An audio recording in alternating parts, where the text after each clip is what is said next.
Welcome to ইংলিওপিডিয়া। আমরা জানি দরকার ছিল বাক্যে যদি সাবজেক্ট থাকে তার রুলসটা হয় subject plus needed plus object plus বাকি অংশ। এবার ধরুন দরকার ছিল এই বাক্যটার ক্ষেত্রে সাবজেক্ট নেই, অবজেক্ট রয়েছে, তখন বাক্যটা কিভাবে লিখব?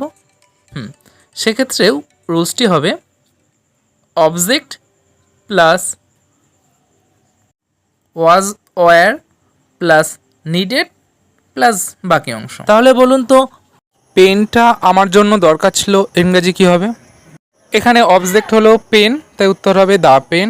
এই অক্সিলারি ভার্ব হিসাবে ওয়াজ প্রয়োজন ছিল, সেটা হবে নিডেড। আমার জন্য ফর মি, তাহলে পুরো উত্তরটা হবে the pen was needed for me. রামকে এখন দরকার ছিল, ইংরেজিটা কি হবে? উত্তরটি হবে রাম ওয়াজ নিডেড নাও। আরও ইংরেজি টিপস পেতে আমাদের চ্যানেলটিকে সাবস্ক্রাইব করতে পারেন।